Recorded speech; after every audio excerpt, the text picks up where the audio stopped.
C Baba Siddique sir was a very very close family friend and a very loved person. उनके साथ हमेशा आप देखो ईद के टाइम पे पूरी इंडस्ट्री जमा होती थी, तो उनके जाने का बड़ा अफसोस हो रहा है. And we have prayers for the family and we are all affected by this incident, and it's very unfortunate, but I guess we are all kind of trying to recover from this thing. Just prayers, that's it.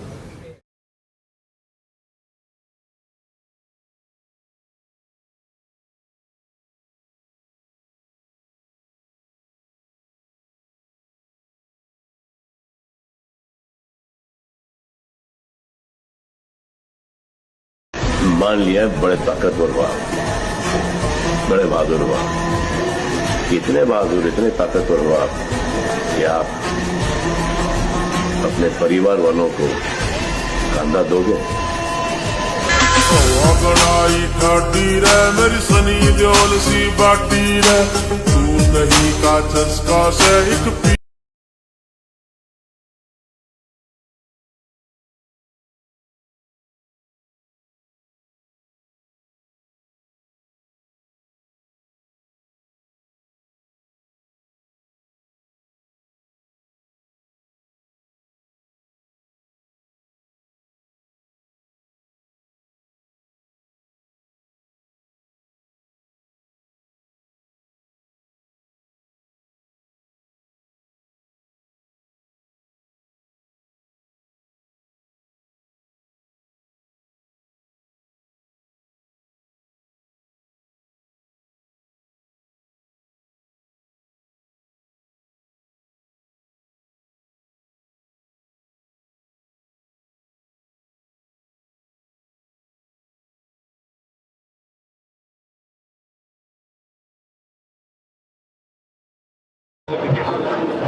माजी मंत्री आणि राष्ट्रवादीचे ज्येष्ठ नेते बाबा सिद्दीकी यांच्यावरती जो भ्याड हल्ला झाला त्याचा मी निषेध व्यक्त करतो. राज्याच्या मंत्रिमंडळामध्ये माझ्या समवेत मी कॅबिनेट मंत्री आणि त्याने राज्यमंत्री म्हणून काम केलं. अतिशय गोड स्वभावाच्या बाबा सिद्दीकींनी मुंबईमध्ये आणि महाराष्ट्रामध्ये सुद्धा अतिशय उत्तम पद्धतीने सेवा देण्याचा प्रयत्न केला. माननीय मुख्यमंत्री, दोन्ही उपमुख्यमंत्री यांना माझी विनंती आहे की मुंबई पोलीस आयुक्तांना सांगून माझ्या माहितीप्रमाणे काल 2 गुन्हेगारांना त्या ठिकाणी आरोपींना अटक करण्यात आलेलं आहे. पुढची कारवाई सुद्धा आणि सखोल तपास हा ठिकाणी करण्याची आवश्यकता आहे.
कल शाम 9 से 9:30 बजे के बीच में एक्स स्टेट मिनिस्टर श्री बाबा सिद्दीकी ये उनके ही बेटे के ऑफिस के बाहर जब आए तो उसी वक्त उन पर गोलीबारी की एक घटना निर्मल नगर पुलिस स्टेशन के एरिया में हुई है।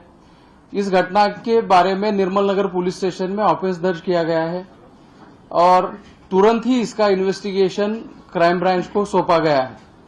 इस घटना के तुरंत बाद जो भी पुलिस वहां पे मौके पे मौजूद थी, इसमें निर्मल नगर पुलिस स्टेशन के एपीआई दाभाड़े और उनके साथ के अधिकारी और कर्मचारियों ने बहुत ही बड़ा साहस दिखाते हुए इमीडिएटली एक्शन लेते हुए 2 एक्यूज को स्पॉट पे ही पकड़ने में सफलता उनको मिली है और इस ऑफेंस का भी इन्वेस्टिगेशन क्राइम ब्रांच की तरफ से हर एक एंगल से किया जा रहा है।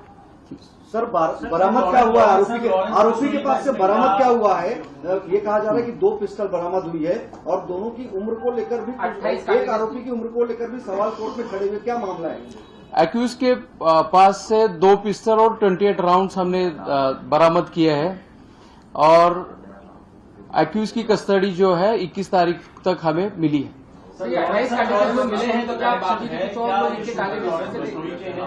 ये अभी तक की जांच में ऐसा कुछ बोला है? इस हादसे में इस घटना में लॉरेंस बिश्नोई गैंग का जो रोल है उसके बारे में हम इन्वेस्टिगेशन कर रहे हैं।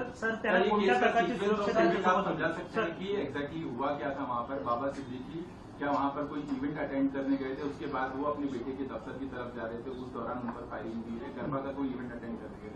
ये थोड़ा सा सीक्वेंस ऑफ इवेंट आप बता देंगे तो? इसकी डिटेल्स हम आप सभी को बाद में दे देंगे, लेकिन घटना नटशेल में मैं बता देता हूं कि जब वो उनके बेटे के ऑफिस से के बाहर आए और कहीं जा रहे थे, उसी वक्त ये फायरिंग हुई है। हमलावर जो थे वो 3 थे, उसमें से 2 हमलावरों को तुरंत ही पकड़ने में हमारी मुंबई पुलिस के ऑफिसर्स और कर्मचारियों को सफलता मिली है। बाबा सिद्दीकी को सिक्योरिटी थी? बाबा सिद्दीकी को सिक्योरिटी थी सर? क्या? यस, उनको सिक्योरिटी थी, नॉन कैटेगराइज सिक्योरिटी थी उनको।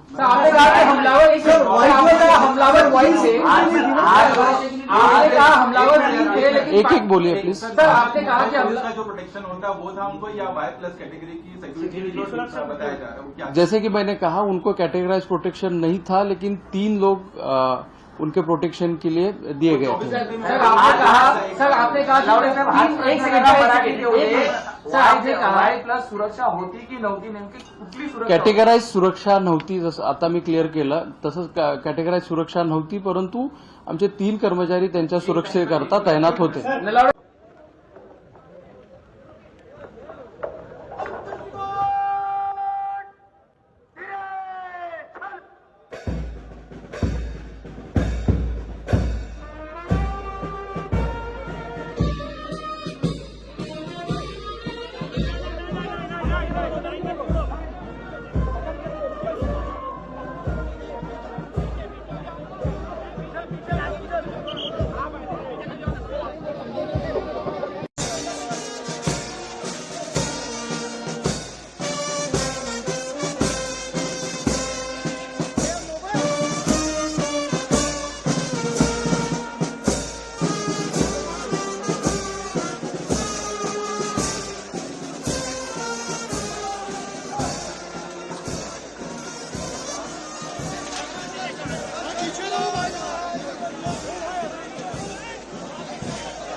अच्छा चलता हूँ, दुआओं में याद रखना, मेरे जिक्र का जुबां पे स्वाद रखना।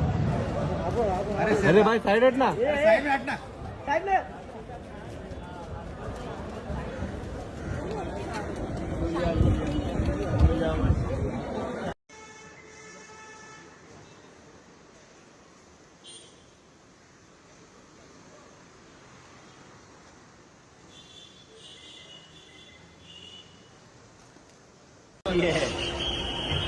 हॅलो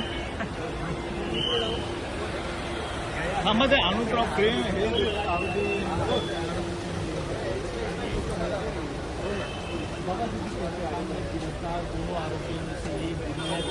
दोनों करते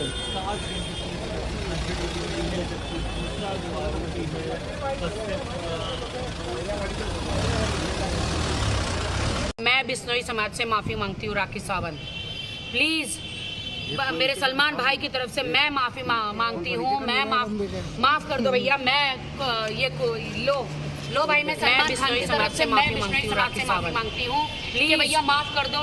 मेरे सलमान भाई की तरफ से मैं सलमान पर बुरी नजर मत रखो, उनको टारगेट मत करो। वो गरीबों का दाता है। तरफ से मैं बिश्नोई समाज से माफी मांगती हूँ कि भैया माफ कर दो, लेकिन मेरे भाई सलमान पर बुरी नजर मत रखो, उनको टारगेट मत करो। वो गरीबों का दाता है। बहुत ही इस घटना को क्या बोलेंगे हम, बहुत ही शर्मनाक घटना है सरकार के लिए। और मुझे दर्द है कि मेरा दोस्त था, वो 25-30 साल पुराना दोस्त था। पार्टी बदली, पार्टी ये हुआ वो हुआ, उससे कोई फर्क नहीं गिरता है, लेकिन दोस्ती दोस्ती होती है। सबसे पहले तो बाबा सिद्दीकी जी जो थे वो काफी वेल रिस्पेक्टेड लीडर थे, अक्रॉस पॉलिटिकल पार्टी लाइंस उनके सबसे ही अच्छे संबंध थे। कोविड के समय पे उन्हें और जीशान ने इतना अच्छा काम किया था, तो दुख हुआ सिर्फ सुनकर और आश्चर्यचकित हो गई कि इतने अच्छे इंसान के साथ ये होना बहुत ही दुर्भाग्यपूर्ण है। और इसी के साथ साथ दिखाता है कैसे हमारी जो कानून व्यवस्था है, लॉ एंड ऑर्डर सिचुएशन है महाराष्ट्र में पूरी तरीके से चरमरा गई है। अगर हम लिस्ट ऑफ इवेंट्स देखें, उन्होंने 15 दिन पहले कहा था कि उनको ये धमकियां आ रही हैं, वाई कैटेगरी सिक्योरिटी दी गई थी। फिर उसके बावजूद भी इतना बड़ा इंटेलिजेंस फेलियर होना, बैंड्रा जैसे शहर एरिया में उनके दिन दहाड़ी मौत हो जाना, मैं मानती हूं कि ये उनकी लॉ एंड ऑर्डर व्यवस्था पे एक बड़ा ही प्रश्न चिन्ह उठाता है। आप महिलाओं पे अत्याचार देख लीजिए, आप बढ़ती हुई कानून व्यवस्था को देख लीजिए। आप कहते हैं कि हमने अक्षय शिंदे को ठोक दिया तो अब लॉ एंड ऑर्डर व्यवस्था ठीक हो गई, क्या हुआ? आप ही के अलायंस पार्टनर के एक इंपॉर्टेंट लीडर थे और बीचों बीच उनकी मौत हो जाना बहुत ही दुर्भाग्यपूर्ण है। और मैं याद दिलाना चाहूंगी, सलमान खान के घर के बाहर भी इस तरीके की फायरिंग हुई थी। और अब कोई कह रहा है लॉरेंस बिश्नोई गैंग, ये गैंग वो गैंग की बातचीत चल रही है। तो क्या हो गया हमारे स्टेट इंटेलिजेंस को? क्या हो गया हमारी मुंबई पुलिस को, जो दुनिया भर में मानी जाती है, मुंबई का लॉ एंड ऑर्डर जो दुनिया भर एक्नॉलेज करता है? आपने महाराष्ट्र को यहाँ पे लाकर छोड़ दिया है, जहां पर ना कानून व्यवस्था है, जहां ना न्याय व्यवस्था है, सिर्फ और सिर्फ लूट हो रही है।